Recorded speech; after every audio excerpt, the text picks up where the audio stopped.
Amahoro nshuti mwene data mudukurikirana ku Mukiranutsi TV, Imana ibahe umugisha. Wagize neza kudukurikirana kuri channel y'Umukiranutsi TV. Imana ibahe umugisha. Gahunda yacu ni ukudacogora gusenga, kandi mu masengesho yacu imbere cyane ni ugukiranuka, ni ukugerageza gukora neza tukera imbuto zikwiriye abihannye. Imana iduhana umugisha mu izina rya Yesu. Ni mwene so niyo yita Theobald. Warakoze gukanda subscribe, guhora udukurikirana wumva ijambo ry'Imana. Aha niho wumvira ijambo ry'Imana rizima, ribohora kandi rikiza umutima n'umubiri. Imana iguha umugisha mwene data. Wakwibaza ngo kuri uyu mugoroba nkuzaniye iki? Imana ihimbazwe cyane. Uyu ni umugoroba w'impinduka. Nzanye ubuhanuzi buri mu gitabo mu gitabo cya kabiri cya Mose cyitwa Kuva, ni ibice 8 ku murongo wa 24. Ibice 8:24 haranditse ngo, Farawo aramubwira ati, ndabareka mugende mutambirire Uwiteka Imana yanyu mu butayu, icyakora ntimuzajye kure cyane, nimunsabire. Amen. Kadusubiremo. Farawo aramubwira ati, ndabareka mugende mutambirire Uwiteka Imana yanyu mu butayu, icyakora ntimuzajye kure cyane, munsabire. Amen. Imana ishimwe kandi ihabwe icyubahiro. Iyo izi ibidukwiriye, nimenya imigambi yacu, Bibiliya iravuga ngo wikoreze Uwiteka urugendo rwawe, nawe azarusoza amahoro. Reka nkubwire ngo Imana niyo dushyira imbere mu byacu, hanyuma ikabyivangamo, ibyacu bikagenda neza. Ariko ibyo turimo bitanejeje Uwiteka akaba atabirimo, byanze bikunze ntibishobora kugenda neza, kuko Uwiteka batarimo. Ariko aho Uwiteka ari hagira amahoro, hagubwa neza, abantu bagira ubwisanzure, haba impumuro nzima. Imana ihimbazwe. Bibiliya rero ivuze iki? Iravuze ngo Farawo, Imana ishimwe.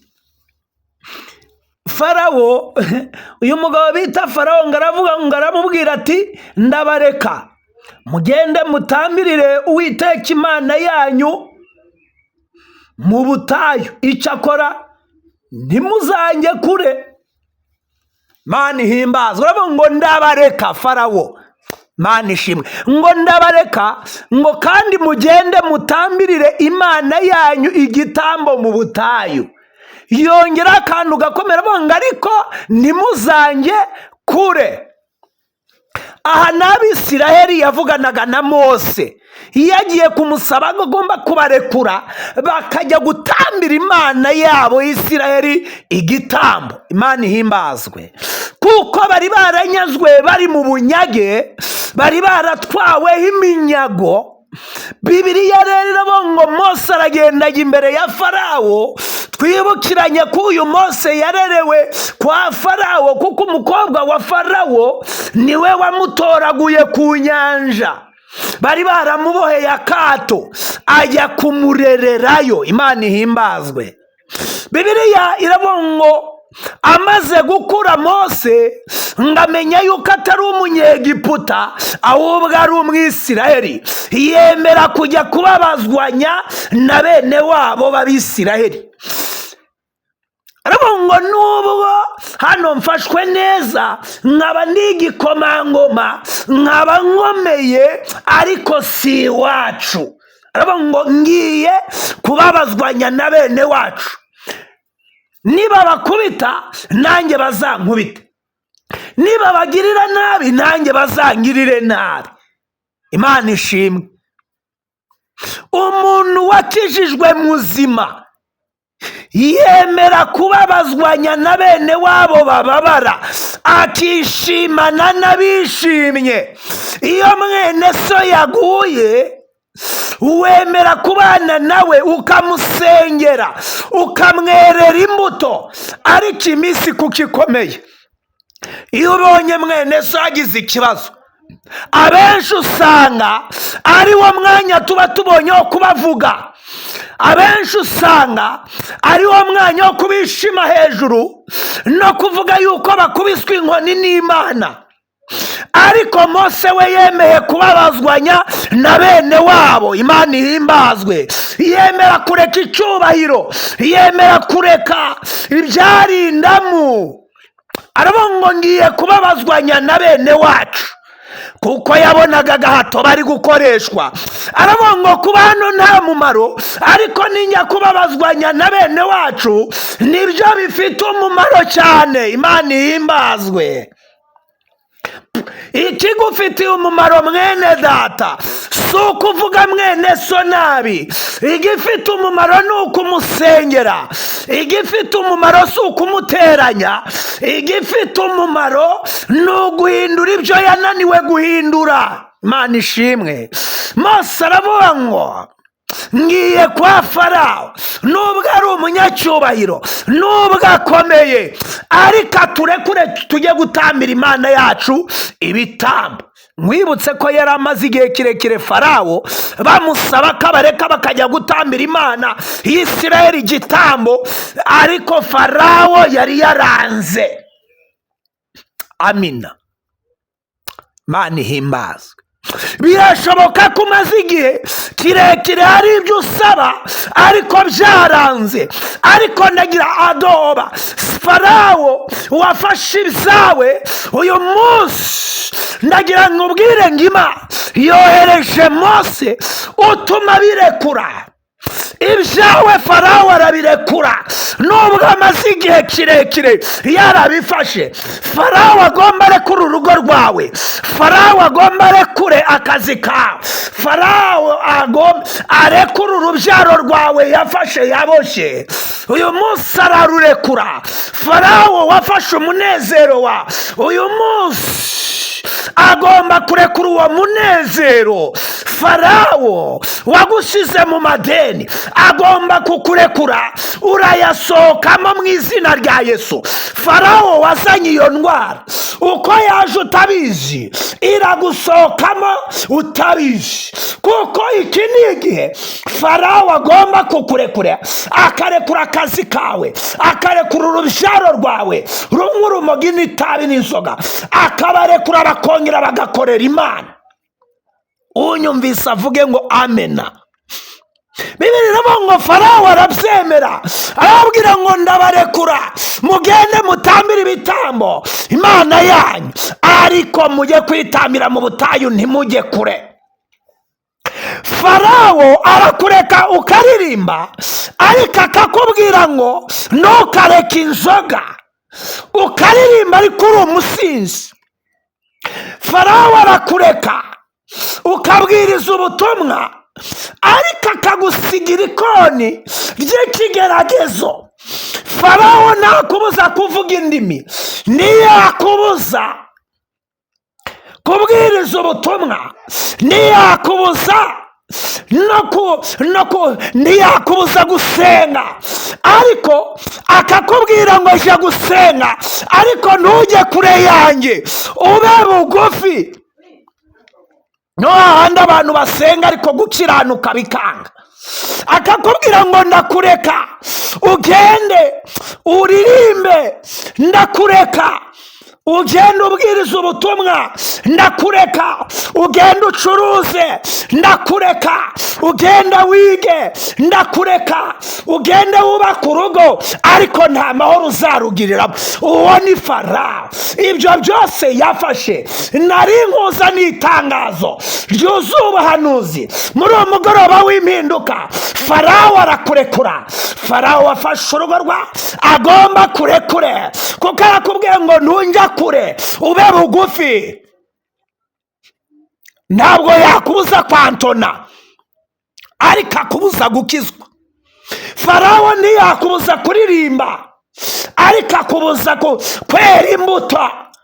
Farawo ntashobora kukubuza gucuruza, arakubwira ngo genda ucuruze ariko ntunyekure, ukomeze ugire amanyanga, abo mucuruzanya ntibabone imbuto, abo mukorana be kumenya ko uri umukristo uko wakijijwe. Uwo ni Farawo. Ariko muri uwo mugoroba w'impinduka nari nkuzaniye itangazo yuko ibyanze guhinduka Yesu Kristo wakomotse mu rubyaro rwa Dawidi afite imbaraga zihindura, afite imbaraga zitanga amahoro mu rugo rwawe. Uyu Farawo warufashe ararurekura, wafashe abana bawe Farawo ngo be kumenya ubwenge mu ishuri, ubishyura mineriva, uyu munsi arabarekura. Uyu Farawo wafashe urugo rwawe akakubuza umunezero, hakaza uburiri bubiri mu nzu. Ndagira ngo ubwire ngo igihe niki cyukarekura ubuzima bwawe, igihe niki cyukarekura amateka yawe. Farawo afashe urugo rwawe agafata mariage yawe, iki ni igihe cyukayirekura. Mana ihimbazwe. Abwira Abisirayeli ngo ndabareka mugende mutambe ariko ntimunjya kure. Arakureka ugakora umurimo w'Imana ariko akanga kukizwa. Arakureka ugakora uwo murimo, ukabwiriza, uganura, ariko ntakakubwira ngo ntujya kure. Agakomeza akakurega akakugumana, agakomeza akakubuza gukizwa, agakomeza akakubikamo kamere, agakomeza akakubikamo umutima w'inzika, akakubwira ngo ndagusigamo inzika uzajya gusenga ariko inzika yo ntuyirekure. Uwo ni Farawo. Ariko uyu mugoroba birashoboka uyu Farawo wagufashe yagira ngo ubwire ngo igihe niki cyuka kurekura ugakorera Imana. Unyumva mvugire ngo amen.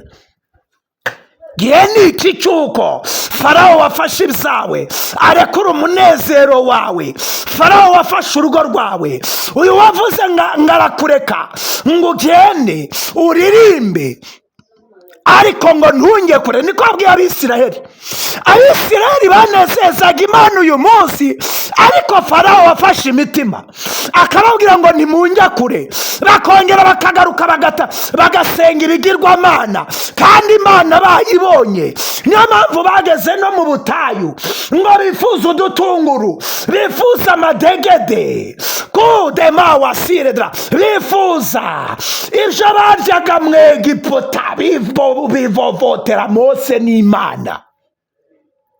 Uwo ni Farawo yari yarabakurikiranye no mu rugendo. Yego wavuye mu byaha uraza urakizwa, ariko Farawo arakugumana. Niyo mpamvu agatima gahora karehareha, gukizwa byaranze, gufata umwanzuro ntibikunda.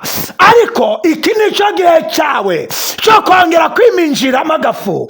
Iki ni igihe cyawe, oh haleluya, ugomba kongera kubohoka, ukongera ugakorera Imana. Wumva impumuro y'Imana mu mutima, wumva impumuro y'Umwuka Wera mu mutima, wumva ibinezaneza by'Imana mu mutima. Farawo mwibutse ko ari umuhindo gusa. Biravuga ngo Farawo agira umuhindo gusa, arahinda.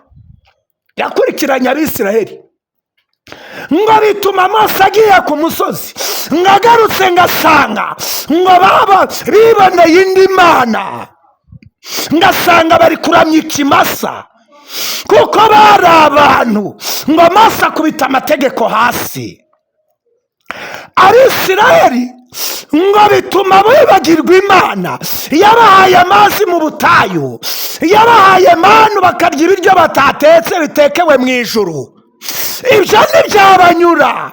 Imana ibanyuza mu mazi, mu nyanja itukura, ibaciramo umuhanda baratambuka. Ibyo bitangaza byose ntibabibona, ntibibukiye bagiriye neza. Nk'uko na buryo ngeso kwibagirwa ufite si yawe wenyine, n'Abisirayeli bari baribagiwe Imana. Kera ugisenga wayobozaga Imana inzira, ariko uyu munsi kubera ko ibintu byahindutse, wagize agakiza gasirimutse, ntukibuka gusenga no kwibutsa Imana ibihe. Ariko narinje kukubwira ngo Farawo wakomezemo imbaraga, ukaba usigaranye Imana y'umunwa gusa. Ndagira ngo nkubwire ngo uyu munsi arakurekura, urasubizwamo imbaraga, urongera usenge. Farawo arakurekura, akurekuranye n'abana bawe, ibyananiranye birashoboka. Mana yagaruye igicaniro cyitabaza mu rugo rwawe, Mana yongera iragarutse, kubera ko igihe usengera ukirwa uwo musozi, dore kirahagije. Uwiteka agomba kukuremera igishya, kuko ibyo Farawo yavuze ngo ntuzamujya kure, ntabwo Farawo ari Imana. Farawo arakurekura.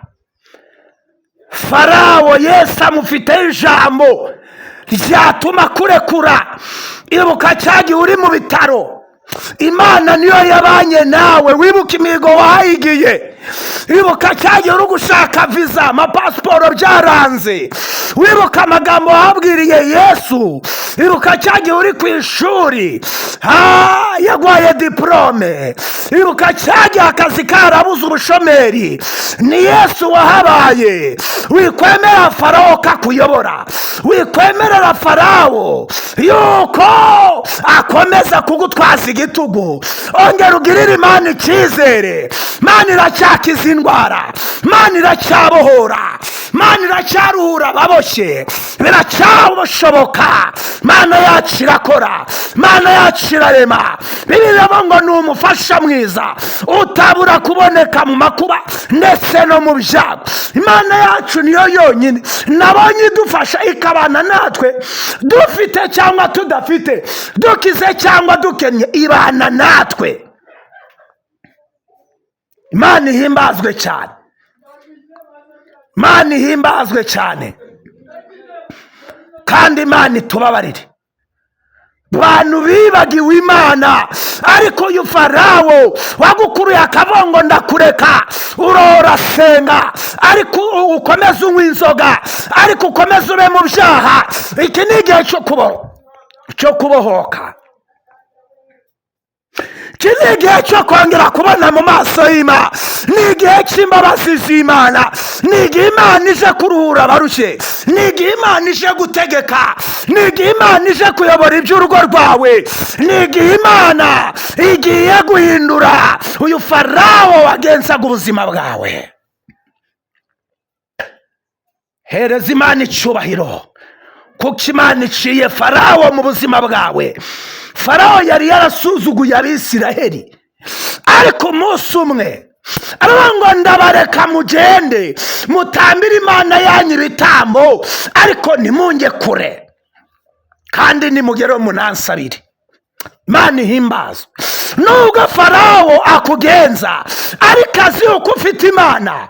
Nubwo ugeragezwa, Farawo ukugerageza azi uko usenga. Ndagira ngo ubwire ngo Uwiteka yambuye Farawo ubushobozi. Uhereye none ugarurira icyo wanyazwe, hereye none urugo rwawe ruragarutse, abana bawe baragarutse, izo ndwara zirakira mu izina rya Yesu. Uwiteka yohereje Mose mu buzima bwawe, wo kugusubiza agaciro, wo kukwambura ayo madeni, wo kugukura mu gisuzuguriro, wo kuguhesha amahoro, wo kongera kwakira ibyawe. Birashoboka ku Mana. Biravuga ngo nta kinanira Uwiteka mu gihe cyashyizweho. Haleluya, haleluya. Dita balansa more dry. Imana yacu iraserutse. Neoza mango walayapi. Uyu Farawo uyu munsi arakurekura. Farawo arakurekura, Farawo arakurekura. Nyikiriza ngakurekuye, bisubiremo kakurekuye, bisubiremo kakurekuye. Uyu munsi acitse intege, uyu munsi Uwiteka aramuciye, amukuye mu buzima bwawe. Amadeni arishuwe, nava mu buzima bwawe. Abana barambara agakiza, ibyanze birakunda, mashuri yahagaze biremera, akazi karemera, urugo rwawe ruratungana, kuko cy'uko Farawo Uwiteka amuciye. Haleluya, la debedista kitrapori de la semordrai. Ongema wasika ya bebahoya.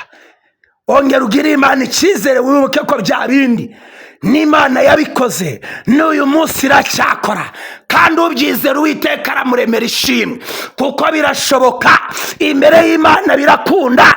Wongera ugirire icyizere cy'uko Farawo avuye ku buzima bwawe mu izina rya Yesu Kristo. Imana iguha umugisha. Ukande subscribe, like, share ndetse ushyiraho na komantere munsi. Nibigufasha ujye ubiha abandi, dufatanye kubwiriza ubutumwa. Imana iguha umugisha. Imana umugisha uyu muntu, mugire neza mu izina rya Yesu. Amen.